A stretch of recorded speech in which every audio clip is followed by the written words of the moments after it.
Salam sejahtera saya ucapkan kepada Dr. Rahayati dan rakan-rakan sekalian. Saya Kuantawan akan membentangkan tajuk laman web yang telah saya buat, iaitu Budaya Kerja Syarikat Jepun.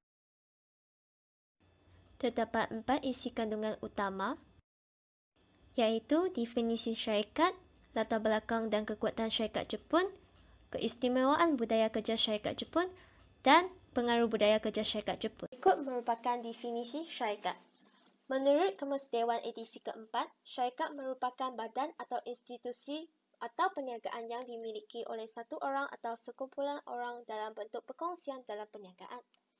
Dalam ajaran agama Islam, syarikat atau dalam bahasa agama syika adalah suatu akad dalam bentuk kerjasama yang baik dalam bidang modal maupun jasa antara pemilik modal atau pemilik jasa tertentu.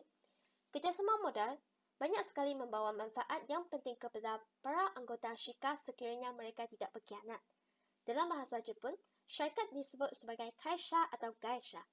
Mengikut Undang-Undang Jepun, jenis gaisha yang terdapat di Jepun ialah syarikat perkongsian, perkongsian umum, syarikat saham bersama dan begitu juga dengan perjanjian syarikat. Sebelum kita mengetahui budaya kerja syarikat Jepun secara mendalam lagi, adalah tidak salah untuk memahami latar belakang dan kekuatan syarikat Jepun di pesada dunia. Memahami syarikat Jepun. Jepun merupakan sebuah negara yang pandai mempelajari kelebihan daripada orang lain. Pada zaman kuno, Jepun belajar dengan dinasti Tang. Selepas perkara kapal hitam, Jepun belajar dengan Barat. Selepas peperangan dunia kedua pula, Jepun belajar dengan Amerika Syarikat. Akhirnya, Jepun merupakan negara yang mengambil tempat kedua di GDP, Gross Domestic Product. Jepun mempunyai pengaruh yang besar terhadap negara-negara lain dalam penyelidikan saintifik, arwah angkasa, pembuatan dan industri budaya. Menurut data dari Fortune, ranking global 500 teratas yang dikeluarkan oleh majalah Amerika Syarikat pada tahun 2019, terdapat 53 syarikat Jepun dalam senarai, di mana syarikat kereta pembuatan menduduki 8 tempat. Anda boleh merujuk kepada data di sebelah kiri. Jepun pernah mengalami krisis ekonomi 2008. Walaupun krisis Lehman kian dilupakan, namun pada masa itu banyak syarikat Jepun berada dalam dilema. Walaupun laporan kewangan syarikat Jepun tidak wujud defisit, namun aliran wang yang perlahan telah menyebabkan penutupan perusahaan yang kerap dan masalah pengangguran semakin meningkat. Secara umumnya, orang ramai akan mengaitkan kejayaan syarikat Jepun dengan budaya syarikat mereka yang unik. Jadi, apa yang istimewa dengan budaya kerja syarikat Jepun? Terdapat 7 budaya kerja syarikat Jepun yang telah disenarai. Penekanan disiplin. Penekanan terhadap disiplin dalam pematuhan peraturan. Syarikat atau korporat Jepun memberi penekanan terhadap disiplin dengan mengamalkan sikap kerja yang hemat, harus dan produktif. Setiap kerja yang dijalankan adalah berdasarkan pelan kerja yang telah ditetapkan oleh syarikat sejak awal lagi. Kelebihan ini ialah setiap projek mempunyai prosedur yang telah ditetapkan, maka ia akan meningkatkan kecekapan sebuah syarikat. Oleh itu, pekerja tidak perlu mengambil masa yang panjang untuk membuat pembincangan antara satu sama lain. Kelemahan pula, setiap pelan kerja telah memberikan prosedur untuk menjalankan sesuatu projek, maka ia akan menyekat bakat dan kreativiti pekerja. Budaya kerja lembut. Pada masa yang sama, antara budaya syarikat Jepun yang popular ialah budaya kerja lembut, iaitu disebut sebagai zanyo, iaitu kerja lebih masak. Kadangkala, pekerja bekerja lebih masak bukan kerana kerja belum siap. Hal ini dikatakan demikian kerana dalam budaya mereka, sekiranya atasan mereka belum pulang dari syarikat, maka mereka turut tidak akan pulang ke rumah. Di Jepun, sekiranya pekerja lembut, pekerja akan dibayar dengan upah lembur yang telah diperuntukkan melalui undang-undang. Oleh itu, terdapat golongan pekerja yang suka akan bekerja lebih masa di syarikat kerana dia akan dibayar dengan upah lembur yang lumayan. Sistem pekerjaan sepanjang hayat. Sistem pekerjaan sepanjang hayat dilaksanakan pada tahun 1920-an. Sistem ini membawa maksud sekiranya seorang pekerja tidak melakukan kesalahan yang besar, maka dia tidak perlu khawatir dia akan dipecat oleh pihak syarikat. Dia juga boleh terus bekerja di syarikat tertentu hingga bersarat. Kelebihan sistem ini ialah pekerja akan setia terhadap syarikat. Pekerja akan sentiasa menganggap syarikat sebagai keluarga besar dan bekerja dengan bersungguh-sungguh. Pekerja juga akan bekerjasama antara satu sama lain apabila syarikat menghadapi kesusahan. Kelemahan sistem ini pula, pekerja tidak akan meningkatkan kemahiran diri. Syarikat juga menghadapi kos tetap yang besar sekiranya syarikat menghadapi masalah kewangan. Mereka tidak boleh memecat pekerja kerana telah memilih sistem pekerjaan sepanjang hayat. Kritikan terhadap sistem pekerjaan sepanjang hayat. Presiden Toyota percaya bahawa dalam masyarakat hari ini, sistem pekerjaan seumur hidup yang telah dipegang oleh masyarakat Jepun selama ini harus dipandang dan dikaji semula.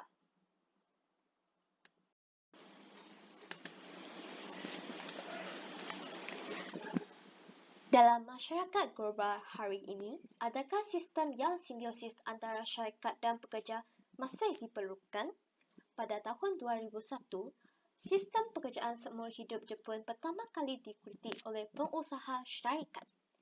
Menurut tinjauan yang dilakukan oleh Kementerian Kesihatan, Tenaga Kerja dan Kesejahteraan Jepun, di antara 591 syarikat yang ditinjau, hanya 9.5% syarikat masih mematuhi sistem pekerjaan seumur hidup. Sementara, 38.3% syarikat percaya bahawa sistem pekerjaan seumur hidup sudah tidak sesuai dengan digunakan pada zaman sekarang.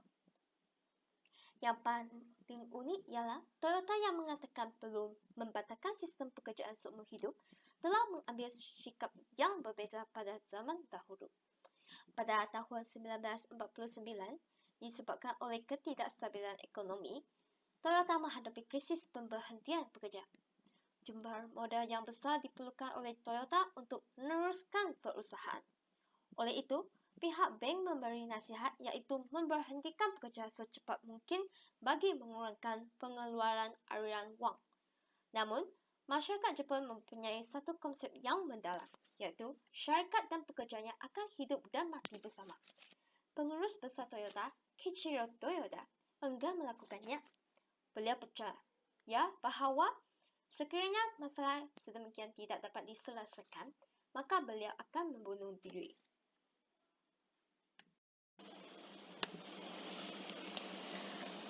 Pekerja-pekerja telah berfikiran bahawa mungkin syarikat Toyota akan memberhentikan kerja mereka. Oleh itu, terdapat bilangan daripada mereka telah memilih untuk membantah tindakan tersebut dalam kesatuan sekerja sekiranya pihak syarikat membuat keputusan untuk memecat mereka. Ibu pejabat Toyota berusaha memikirkan cara. Akhirnya, mereka membuat keputusan untuk mengambil sebanyak 1,600 orang pekerja yang mengundurkan diri secara sukarela. Kita dapat membayangkan betapa sukanya mereka memutuskan untuk mengundurkan diri secara sukarela pada zaman yang tidak mudah mencari pekerjaan. Oleh itu, tiada mereka yang ingin mengundurkan diri daripada syarikat Toyota. Dalam keadaan sebegini, Toyota Kiichiro terpaksa untuk meletakkan jawatan sebagai pengurus besar. Pekerja-pekerja syarikat Toyota terharu akan semangat hidup dan mati Kiichiro Toyota dengan syarikat. Tindakan Toyota Kiichiro ini mempengaruhi lebih daripada 1,700 pekerja untuk mengundurkan diri secara sukarela. Akhirnya, Toyota mendapat keuntungan dalam peperangan Korea Utara. Keuntungan ini mampu membolehkan syarikat Toyota terus beroperasi secara rancang dan stabil. Mereka yang beruntung secara sukarela pun diberi ruang untuk bekerja kembali.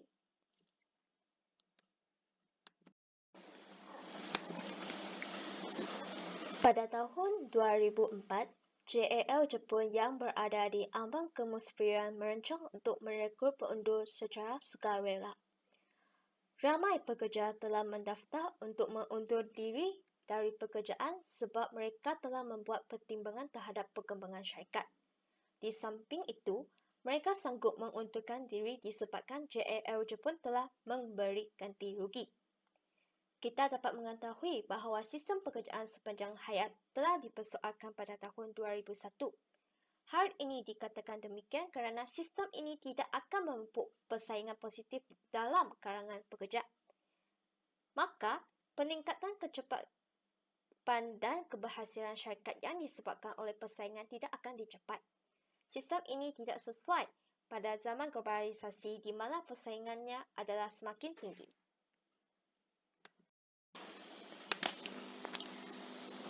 Bagaimana pula dengan pendapat pekerja terhadap sistem pekerjaan sepanjang hayat?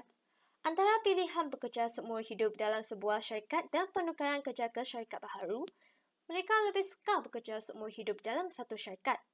Alasan ini tidak rali dengan sistem gaji senioriti. Sistem gaji senioriti membawa maksud semakin lama seseorang bekerja dalam syarikat, semakin tinggi pendapatan yang diperolehi.